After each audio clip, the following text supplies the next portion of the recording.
Emma Mitchell's red pen hovered over Jamie Wilson's essay on The Great Gatsby. The metaphor wasn't quite landing, but the insight was there, raw and genuine. 17 years of teaching had taught her to look past technical flaws for the spark of authentic thought. She scribbled a note in the margin. Powerful idea. Let's refine this together tomorrow. The fluorescent lights of room 237 hummed overhead as the October afternoon waned outside. Westridge High School was mostly empty now, 4 hours after the final bell. A half-eaten sandwich and a cold cup of coffee sat forgotten at the edge of her desk. Dinner, such as it was. Emma tucked a strand of graying brown hair behind her ear and rolled her shoulders, wincing at the stiffness.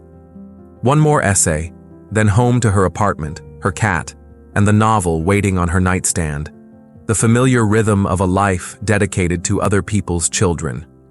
The school's ancient PA system crackled to life, startling her. Code red, this is not a drill. Repeat, code red, lockdown procedures. This is not a drill. Principal Harmon's voice was steady but tight with tension. Emma froze for exactly 2 seconds before muscle memory kicked in. Code red, active threat on campus. She was on her feet instantly, moving to the door. She locked it, killed the lights, and pulled the classroom blinds in practiced motions. Drills had made this routine, but the adrenaline coursing through her veins was anything but routine. Westridge had never had a real lockdown before. Heart pounding, Emma crouched behind her desk and pulled out her phone. No alerts yet, no context. Just silence and darkness and the sudden overwhelming awareness of her own breathing. Then she heard it. Footsteps in the hallway. Light, hurried. Not the heavy boots of a SWAT team, not the measured stride of Harmon or the security guards. The footsteps stopped outside her door. A soft, desperate tapping followed. "Ms. Mitchell?" The whisper was barely audible. "Please, it's Tyler. Please let me in." Tyler Bennett, sophomore. Quiet kid with thoughtful eyes who turned in essays that revealed depths his classroom silence never suggested. The kind of student who absorbed everything but spoke only when he had something genuine to say. Emma's throat constricted. Protocol was absolutely clear. Once lockdown began, doors remained locked until the all clear. No exceptions. The tapping came again, more urgent. "Ms. Mitchell, I know you're in there. Please, he has a gun. I saw him." Every teacher training session, every safety drill, every district memo flashed through Emma's mind. Do not open the door under any circumstances. Do not put others at risk. Follow protocol. But this wasn't a faceless hypothetical scenario from a training manual. This was Tyler, 15 years old, alone in a hallway with an active shooter, the choice compressed into a single, eternal moment. Emma moved to the door, her footsteps silent on the worn carpet. She pressed her ear against the cool metal. "Tyler, is anyone else with you?" she whispered. "Number just me, please, Ms. Mitchell." The fear in his voice was visceral, unfeigned. Emma closed her eyes, made her decision, and unlocked the door. She opened it just enough for Tyler's lanky frame to slip through, then immediately locked it again. His face was ashen, eyes wild with terror, his breathing ragged. "Back corner," she whispered, guiding him to the safest spot in the room, away from doors and windows, behind her solid oak desk. "Stay down, stay quiet." Tyler nodded, sinking to the floor. His hands were shaking. "I was in the bathroom," he whispered. "When the announcement came, I tried to get to the library, but then I saw him at the end of the hall. He had a gun, Ms. Mitchell. I ran the other way and your classroom was the only one with lights on." Emma nodded, squeezing his shoulder reassuringly, despite the ice in her veins. "You're safe now. We stay quiet and wait for the all clear." They sat in tense silence for 43 minutes. Emma counted everyone, before the PA system crackled again. "All clear. The threat has been contained. Teachers, Please remain in classrooms with students until officers reach you for evacuation. Another 20 minutes passed before a sharp knock came at the door, followed by a police officer's authoritative voice. Emma and Tyler were escorted out of the building into the chaos of emergency vehicles, worried parents, and news crews that had descended on Westridge High. Later, the story emerged piece by piece. A former student had entered the building with a weapon. 2 teachers had spotted him and triggered the lockdown. Police had apprehended him in the gymnasium before anyone was hurt. A tragedy averted by minutes and mere chance. Emma found Tyler's parents in the crowd, his mother weeping with relief as she clutched him, his father shaking Emma's hand repeatedly, words of gratitude tumbling out incoherently. She was answering a police officer's questions when she felt a hand on her shoulder. Assistant Principal Diana Rodriguez's face was grim. "Emma, Harmon needs to see you, now." Principal Robert Harmon's office had always seemed unnecessarily austere to Emma. No family photos, no student artwork, just framed certifications, district awards, and a large college pennant, the trappings of institutional accomplishment rather than human connection. He sat behind his desk, fingers steepled, as Emma took the seat across from him. Diana Rodriguez stood by the window, arms crossed, expression unreadable. "You opened your door during lockdown." Harmon's voice was flat, factual. Emma met his gaze directly. "Yes. Why?" "A student was in danger." "And if it hadn't been a student? If it had been the shooter using a student's voice? If they had forced a student to lure you into opening the door?" The questions weren't unreasonable. They were the same ones that had flashed through her mind before she'd turned that lock. "I made a judgment call, Robert," she said quietly. "I assessed the risk and made a decision I could live with." Harmon sighed, removing his glasses to rub the bridge of his nose. "The protocol exists precisely to eliminate the need for judgment calls during crisis situations, Emma. It's there to protect everyone, not just one student in a hallway, but every student and staff member in this building." "With respect," Emma said, leaning forward slightly, "protocols are written for general situations. They can't account for every specific scenario." "That's exactly why they must be followed without exception," Harmon countered. "Once we start making individual judgment calls, the system breaks down." Diana shifted at the window. "The district policy is explicit, Emma.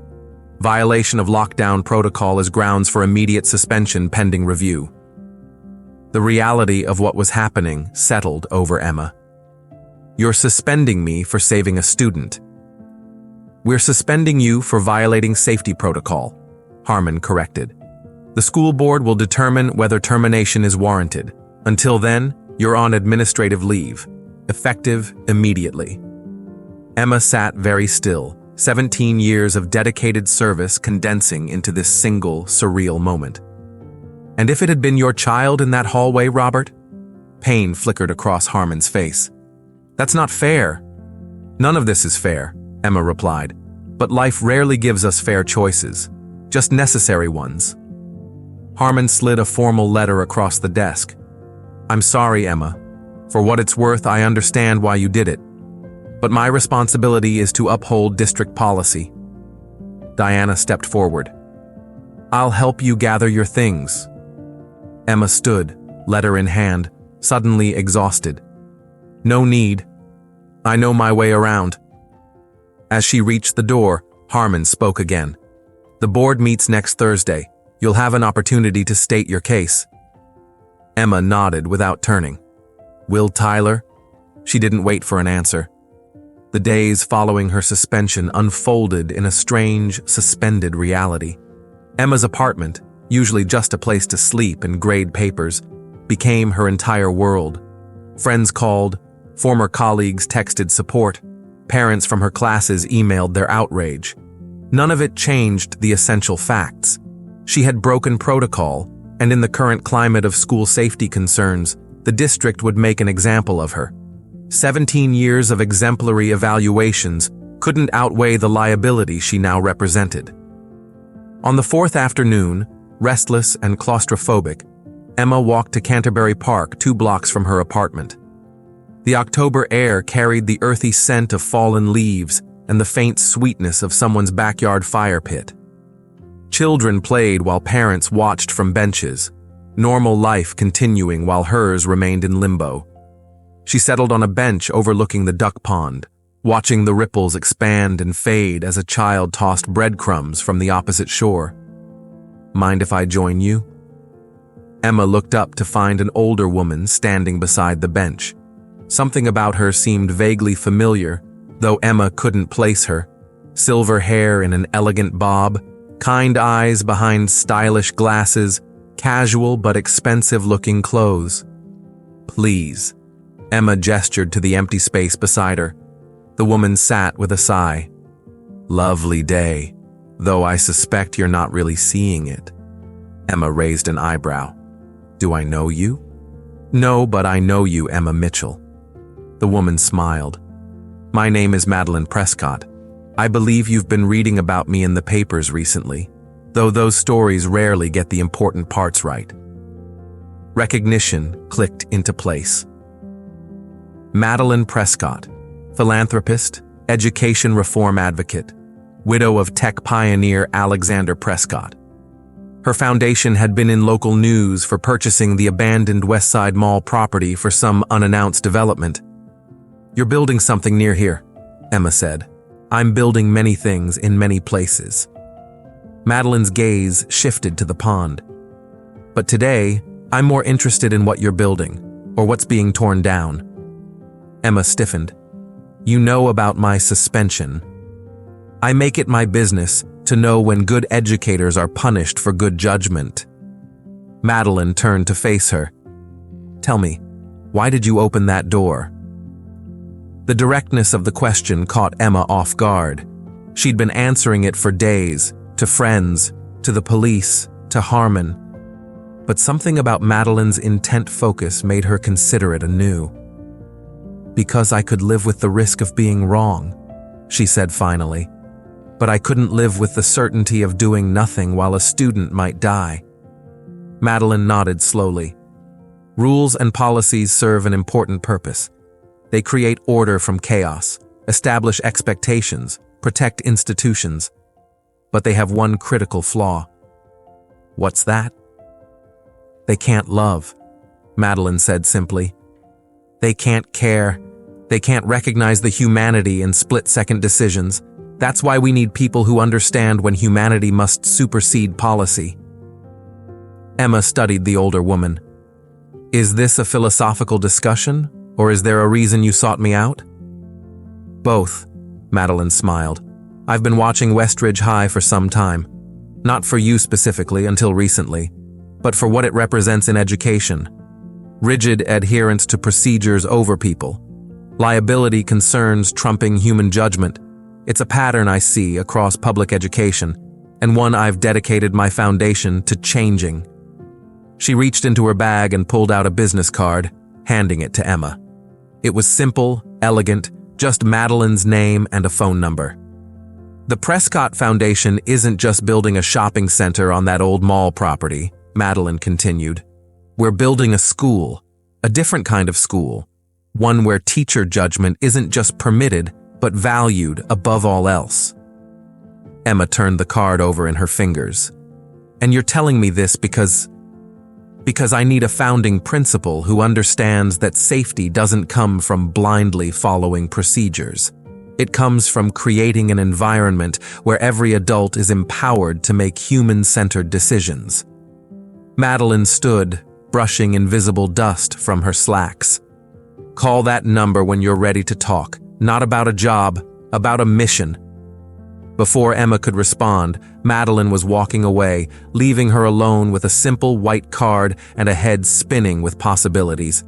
Emma didn't call the number. Not that day. Not the next. The card sat on her kitchen counter while she prepared for her hearing with the school board, gathering evidence of her teaching record, statements from parents and students, letters of recommendation from colleagues. The rational part of her knew it was futile. The district's lawyers would have already determined that making an exception would create liability. Her career at Westridge, probably in public education entirely, was over. The morning of the hearing, Emma dressed carefully in her most professional outfit: charcoal skirt suit, subdued jewelry, sensible heels, teacher armor. She was reviewing her statement one last time when her phone rang. Tyler Bennett's mother. "Mrs. Bennett," Emma answered. "How are you?" "How's Tyler?" "We're fine." Lisa Bennett's voice was tight with emotion. "But we just found out they're not letting Tyler testify at your hearing today. They're saying it's to protect him from stress. But that's not true. He wants to speak. We all do." Emma's heart sank. Without Tyler's testimony, the human element of her decision would be reduced to policy violations on paper.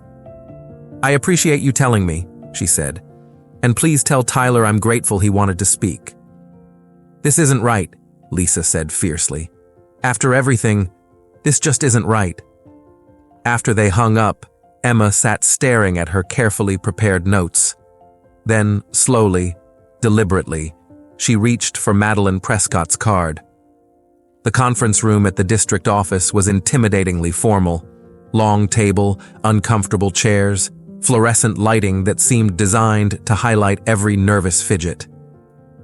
Emma sat alone on one side, facing the 7 members of the school board, Superintendent Garcia, and the district's legal counsel. The hearing proceeded exactly as Emma had expected. Harmon testified about the lockdown protocol and her violation of it. Documentation was entered into the record. Emma presented her defense, her teaching record, her character references, her explanation for her actions.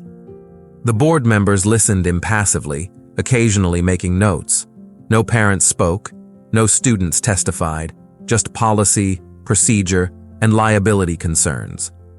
When the final statements concluded, Board President Whelan cleared his throat. "We'll deliberate and issue our decision within 48 hours. Thank you for your time, Ms. Mitchell." Emma gathered her materials, a strange calm settling over her. "Before I go, I'd like to say one thing." Whelan looked uncomfortable but nodded. "Whatever you decide today won't change what I did or why I did it," Emma said, looking at each board member in turn. "And it won't change what I do next. If placed in the same situation again with a child's life hanging in the balance, I would make the exact same choice, protocol or no protocol." She shouldered her bag. "Teaching isn't just about transferring knowledge. It's about modeling humanity. Today you have an opportunity to decide what kind of humanity you want modeled in your schools." With that, she walked out, not waiting for a response. Outside, the late October sun was bright and clear, the air crisp with the promise of winter. Emma took a deep breath and pulled out her phone. She dialed Madeline Prescott's number. "I'm ready to talk about that mission," she said when Madeline answered. The Prescott Academy of Progressive Education didn't look like a traditional school. The renovated shopping mall retained its soaring central atrium, now filled with natural light from newly installed skylights. Where department stores had once stood, flexible learning spaces opened onto a central commons area. Emma walked through the nearly completed building beside Madeline, taking in the thoughtful design. Glass-walled classrooms that could be reconfigured as needed, outdoor learning gardens in what had been the parking lot, a state-of-the-art performance space in the former food court. The traditional school model was designed for the industrial age, Madeline explained as they walked. Rigid schedules, compartmentalized subjects, top-down authority. This space is designed for what education should be: flexible, integrated, human-centered. They stopped in what would be Emma's office, a bright corner space with windows overlooking both the central commons and the gardens outside. "You understand this isn't just about creating another private school for privileged families," Madeline said, turning to face Emma. "Half our students will come from the district's most underserved neighborhoods, on full scholarships. We're not running from the public system. We're creating a model that can transform it." Emma nodded. In the 2 months since she'd accepted the position, she'd immersed herself in the Prescott Foundation's philosophy. This wasn't just a job offer that had saved her career. It was a chance to build something that embodied everything she believed about education. "The district officially terminated me yesterday," Emma said. "Form letter, very clinical." Madeline's expression softened. "Are you all right?" "Better than all right," Emma replied. "For 17 years, I tried to create moments of genuine human connection within a system that increasingly prioritizes standardization and compliance. Now I get to build a school where those connections are the foundation, not the exception." A comfortable silence settled between them as they looked out over the space that would soon be filled with students, teachers, and the messy, beautiful work of real education. "There's something else you should know," Madeline said finally. "Tyler Bennett's parents have applied for him to be part of our first class." Emma's breath caught. "They have?"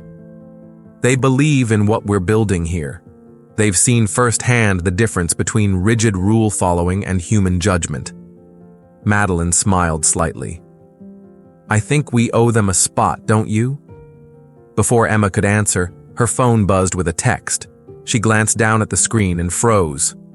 "What is it?" Madeline asked. Emma handed her the phone. On the screen was a news alert from the local paper. Westridge High Principal Harmon resigns amid community backlash. "Interesting," Madeline murmured, returning the phone. "What do you think happened?" "I think the community made its own judgment," Emma said quietly. Later that evening, she received an email from Diana Rodriguez, now interim principal at Westridge. Attached was a petition signed by over 200 parents demanding the district reverse its decision about Emma's termination. The accompanying note from Diana was brief. "Too late to change what happened, but thought you should see this. Some decisions ripple further than others. Good luck with your new school. Many of us will be watching with hope." Emma sat in her apartment, soon to be her former apartment, as she'd found a place closer to the new school, surrounded by half-packed boxes and the accumulated artifacts of a teaching career temporarily interrupted. She thought about ripples and consequences, about doors closed and opened. One moment in a hallway had cost her a job she loved. But it had also revealed a path to something more aligned with her deepest values, not just teaching within a system, but helping to reshape what education could be. Sometimes, she reflected, the most important doors we open aren't the physical ones. 6 months to the day after the lockdown at Westridge High, Emma stood on a small platform outside the main entrance of the Prescott Academy. Behind her, the renovated building gleamed in the spring sunshine. Before her, hundreds of people gathered for the opening ceremony. Future students and their families, newly hired teachers, community members, and local media. On the front row sat Tyler Bennett with his parents. He caught her eye and gave a small, solemn nod of recognition. Beside them were a dozen former Westridge colleagues, including Diana Rodriguez. Life moved in unexpected circles. Madeline stepped up to the microphone first, offering brief remarks about the foundation's vision, before introducing Emma as an educator who understands that true safety comes not from rigid procedures, but from creating communities where everyone is seen, valued, and protected. As Emma took her place at the podium, she looked out over the faces before her, some familiar, most new, all part of this unexpected chapter in her life. "Education," she began, "has always existed in the tension between structure and freedom, between rules and judgment, between institutional needs and human ones." The crowd quieted, listening intently. "At the Prescott Academy, we believe that tension isn't something to resolve but to navigate with wisdom. We need structure, yes.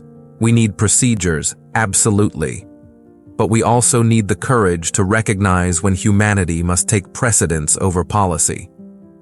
Emma's gaze found Tyler in the crowd. "6 months ago, I opened a door during a school lockdown. According to policy, it was the wrong decision. According to my conscience and everything I believe about our responsibility to each other, it was the only decision." She paused, looking out over the gathering. "Today, We open another door, not just to a building but to a vision of education where teachers are trusted professionals, students are recognized as complex human beings, and our highest priority is creating a community where everyone can thrive. Emma lifted the large ceremonial scissors provided for the ribbon cutting. The most important lessons we teach will never appear on standardized tests. They live in the small human moments when we show our students that they matter more than procedures. When we demonstrate that courage sometimes means following the rules, and sometimes means having the wisdom to know when to set them aside. She cut the ribbon, and applause erupted across the courtyard. Later, as families toured the new facilities and teachers welcomed potential students, Tyler approached Emma in the Central Commons area. "Ms. Mitchell?" His voice was deeper than she remembered, his posture more confident. "I just wanted to say thank you, again. Not just for that day, but for everything after." Emma smiled. "I should be thanking you, Tyler. That moment changed both our lives. My dad says sometimes the worst days lead to the best opportunities." "Your dad is a wise man," Emma replied. "Are you excited about starting here in the fall?" Tyler nodded, glancing around at the innovative space. "Yeah, it feels like a place where people matter more than rules." "That's exactly what we're building," Emma said. "A place where every door that needs to open can." As Tyler rejoined his parents, Emma turned to find Madeline watching her from across the commons. "Ready for this new chapter?" Madeline asked as Emma approached. Emma took in the bustling activity around them. Future students exploring learning spaces, teachers animatedly discussing possibilities, parents asking thoughtful questions about the school's philosophy. "More than ready," she replied.